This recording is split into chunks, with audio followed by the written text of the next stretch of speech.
I don't like how they do that now.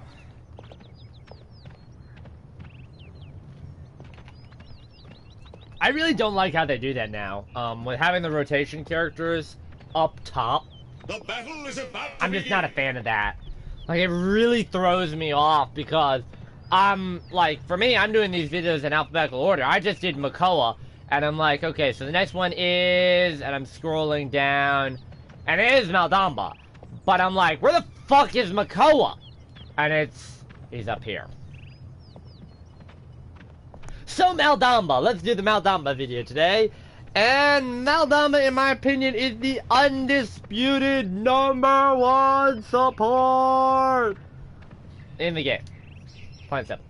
Now, part of what makes Damba's kit very interesting is when you compare him to your other characters. When you compare him to the rest of the supports.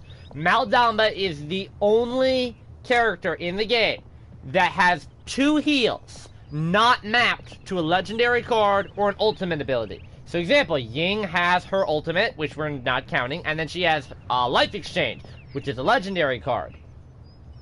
Pip has Combat Medic on a legendary card. Saris just doesn't have anything as a second heal. Genos just doesn't have anything as a second heal. Grover has his ult as a second heal. Furia has her Pyre Strike as a second heal on Solar Blessing. Grok has Spirit's Domain and his ultimate, but Spirit's Domain is a legendary.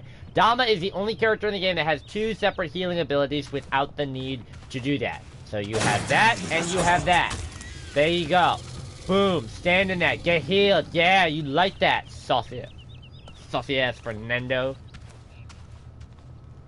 By the way, look at my snake. I have a snake. It's awesome. Hey, do you want to see a magic trick? Y'all want to see a magic trick? I'm going to show you a magic trick. Where'd it go? Where'd it go? It's right there. Yeah, I know I'm being stupid, but I love Maldamba. Maldamba also has solid DPS. I think that's another important thing to note. First blood. Keep up the good work. Now, you do need like 5 shots to kill somebody, and that does take relatively long. But for a support, that's a decent amount of damage. His kit is... I love his kit because it forces you to do things.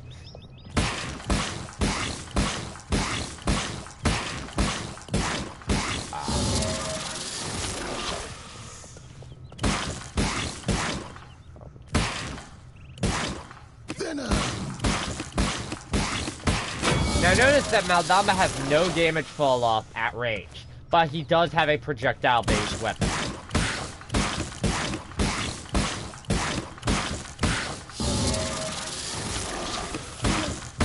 And a stun. Now his stun does not deal a whole lot of damage, it's 200, but it's mostly a setup for your other attacks.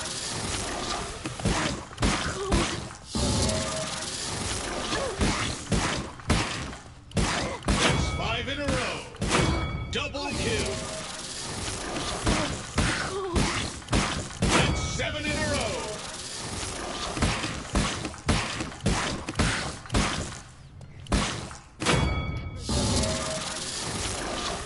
You do have to arc a lot of his shots, so that's Damba for you. That's 9 in a row.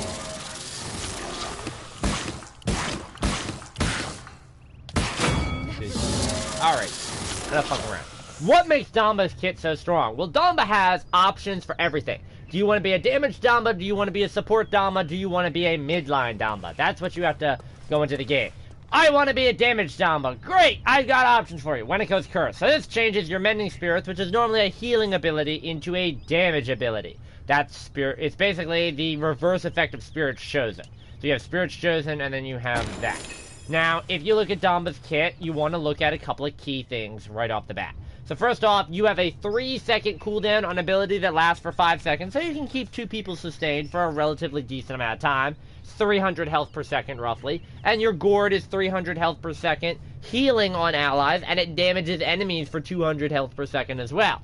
And then Slither, which lets you go untargetable for a while. So, as an example, so you have that, which is... that would be a heal if it was on an ally. You have that. It is a pretty wide radius, as you can see. And that does let you stack a decent amount on top of things. You can stack a good amount of damage on that. Slither, which lets you go forward, you're untargetable for the duration. And then you have your ult.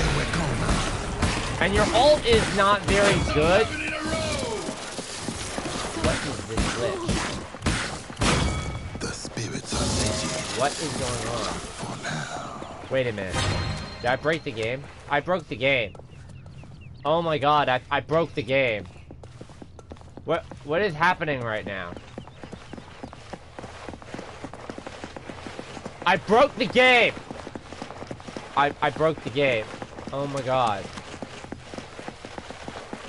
What are you doing? What is this? I don't I don't understand what has happened. We've made the skies moonwalk.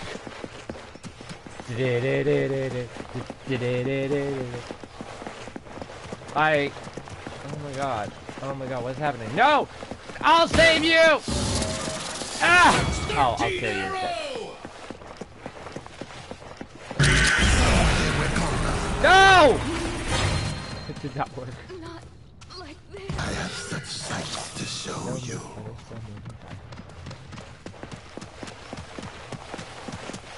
What is this? What is happening? Okay, this was going to be the Maldamba champion profile, but now I'm just mildly amused by this. Come on, you can make it. You can make it.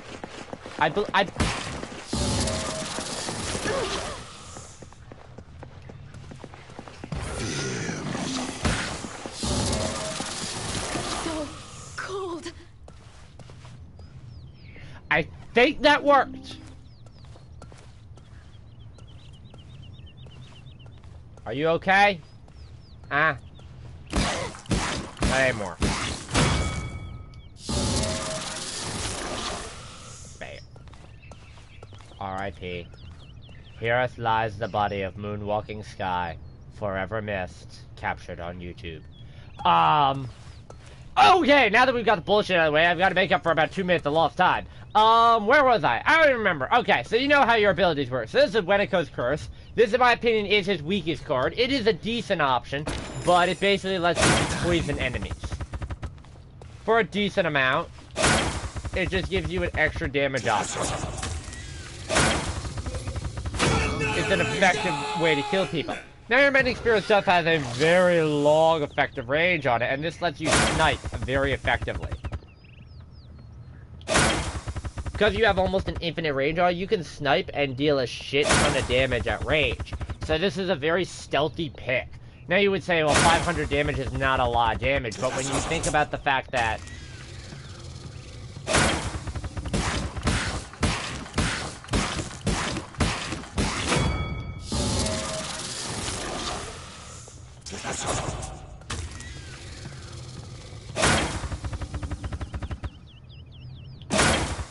that is a 1-2 combo right there of a gourd and 2 Mending Spirits killing a target. It's very effective. The problem is, it's very hard to do healing and damage at the same time. I think I need to come over here. I don't know why I did that. I should have just gotten on my horse.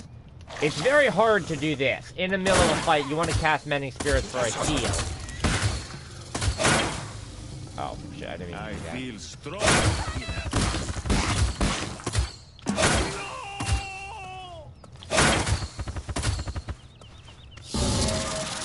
It's very hard to keep going back and forth between healing and damage. So if you run that card, you're pretty much damage only.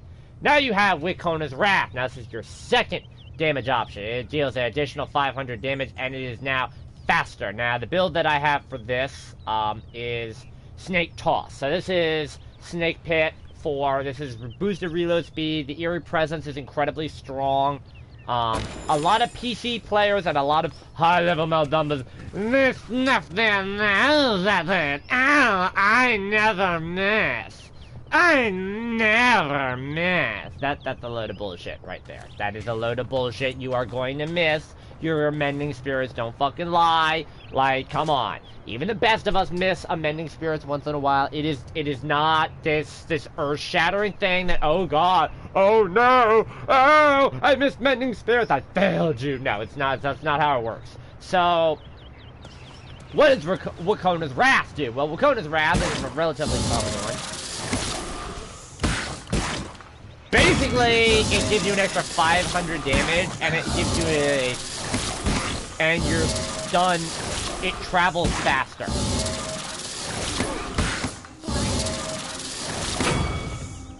I mean, it's not really effective. The damage boost on it's not great. It's mostly the fact that the snake travels faster.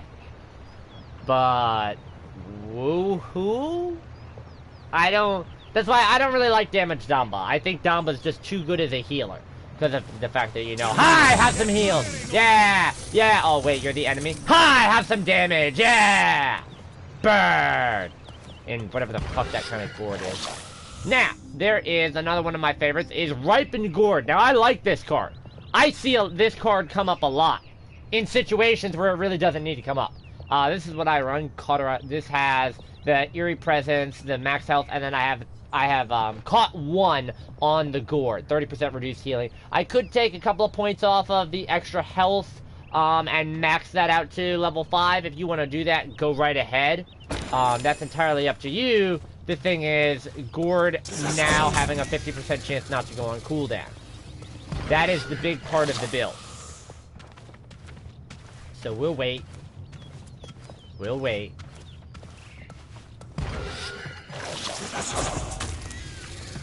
You run this risk that you don't get the gourd to come on cooldown. You have to run that risk. Enemies are firing on me. They're getting...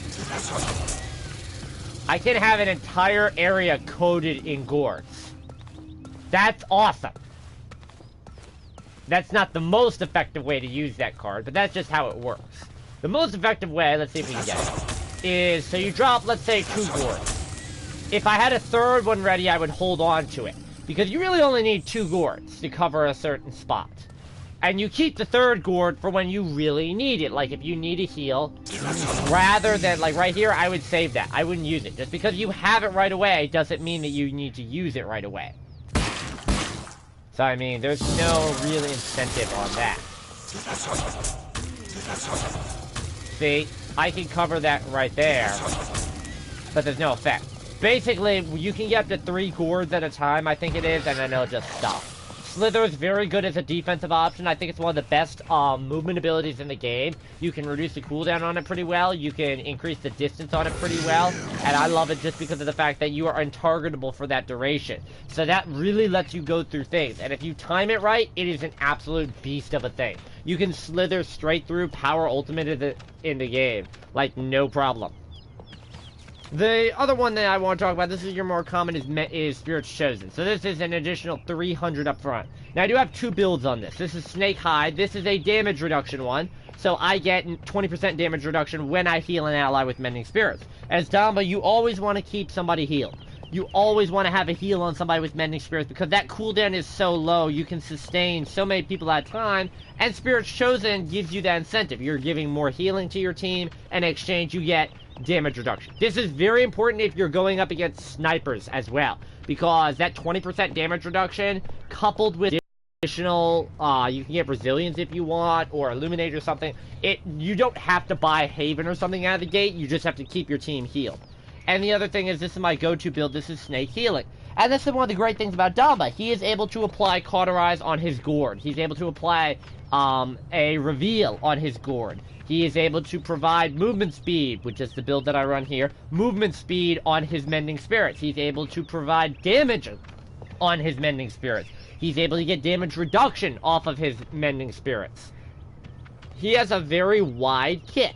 Feed the Spirits is just a good way to get your cooldowns a little bit further. He doesn't have a really strong card for that. I don't feel the need on him to run that over the top like a Tyra Primal Might build. I don't really feel the need on that with Damba because your cooldowns are low. to be honest, he has some of the lowest cooldowns in the game for what you get. His primary healing ability of Mending Spirits has a 3-second cooldown on it. That is the fastest without a legendary, without a loadout card, which Saris at 2 seconds will beat you. His Gourd is a 5-second AoE heal. That's a very important thing to have, and Ripened Gourd gives you the ability to stack multiples of those. Nobody has a 5-second AoE heal like that. His Slither as an escape ability has an 8-second cooldown that makes him untargetable. Ghost Walk and Shadow Travel, which are the other 2 support abilities that make you untargetable. First off, Ghost Walk has a much longer cooldown than Slither does at 12 seconds versus the 8 seconds. And on Shadow Travel, you have a wind-up time. It lasts longer, but you have a wind-up time. So, those are all examples right there. Really, and Damba also has good CC because of his ult and his stun. His stun is a very effective setup. Then you have his ult. His ult is another incredibly effective CC-based ability. Now, one tips and tricks that I do want to talk about when it comes to your ultimate is this. You control... I can control by repressing the triangle button. Whoa. No. Stop it. Goddamn moonwalking skies again, but... basically, your ult fears them. Now, your ult is very hard to counter because it's very easy to counter, I'm sorry, because of CC immunity and CC resilience and things like that. It says CC attack, it gets countered pretty easily. I find your ult very easy to use in a situation where you just need to get people away from you. You're not really focused on, oh god damn it. Stop!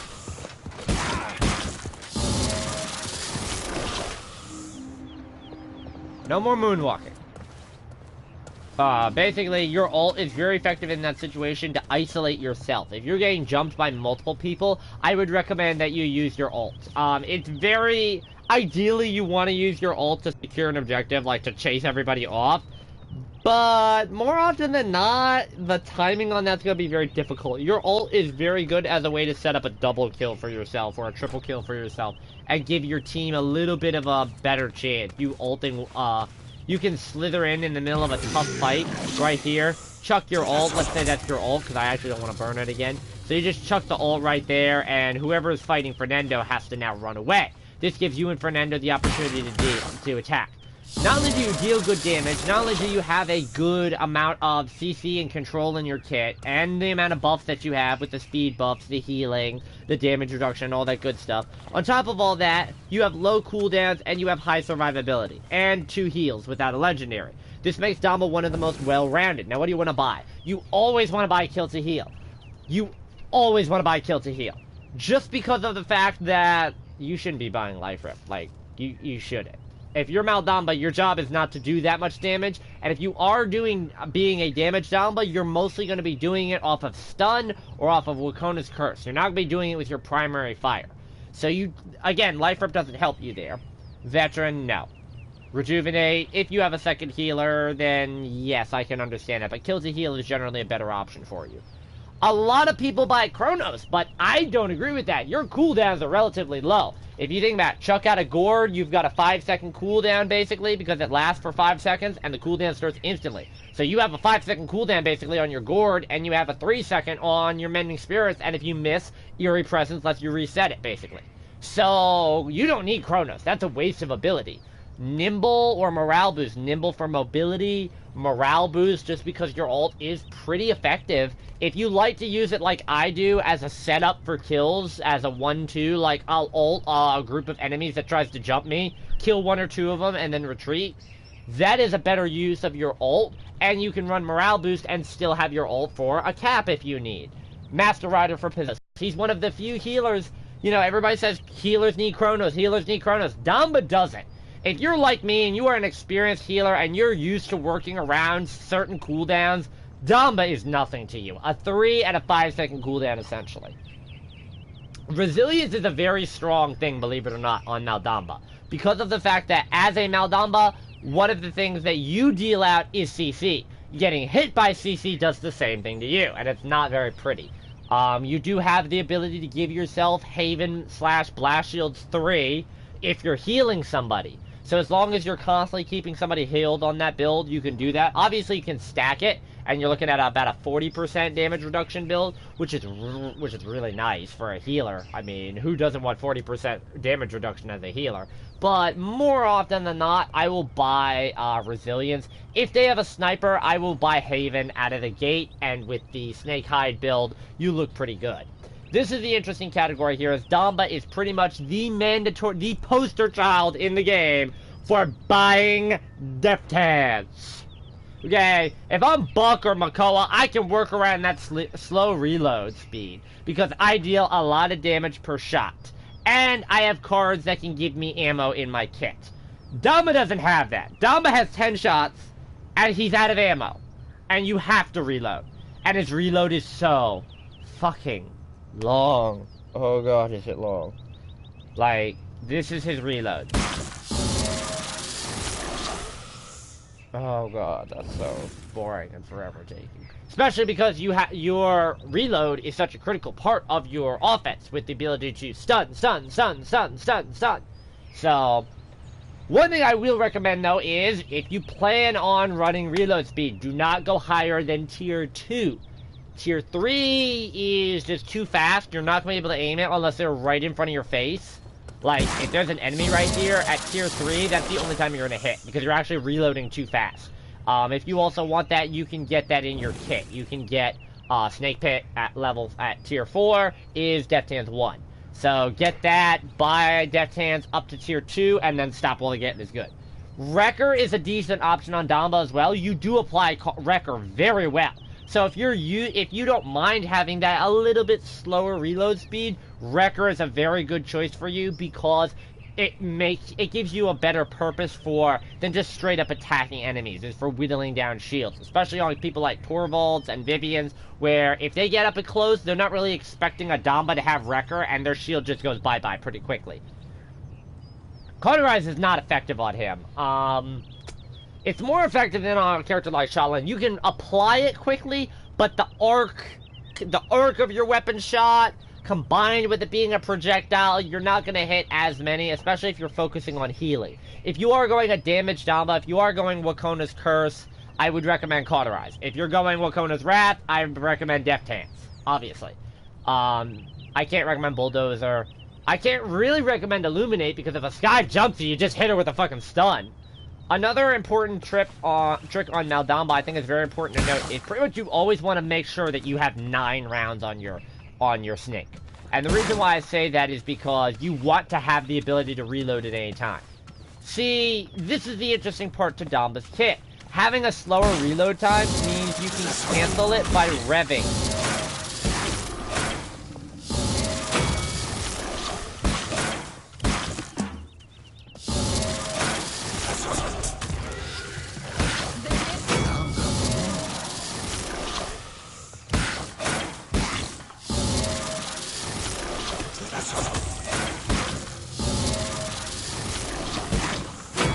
That's an example of how you're constantly spamming abilities. You can keep revving and just canceling your...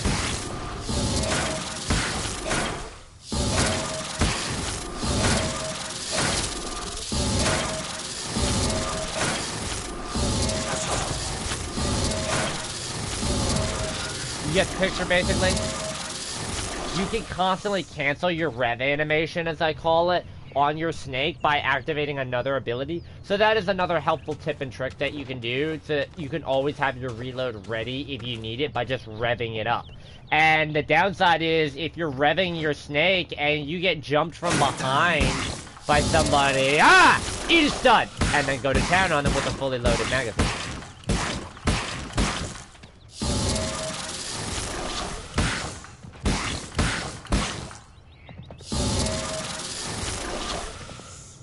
So, anyways, that's why Damba's the best healer of the game. I'm sorry, I'm just, like, so distracted with all the skies, with what happened with the damn moonwalking, that, like, Like, I'm tripping right now. All this moonwalking.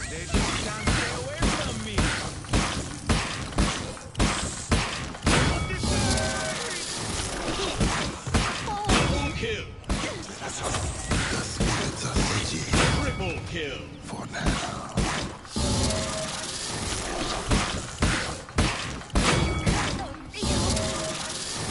Alright, so now that I've killed everybody that decided to moonwalk, alright, we're gonna end the video before they start moonwalking again. Bye.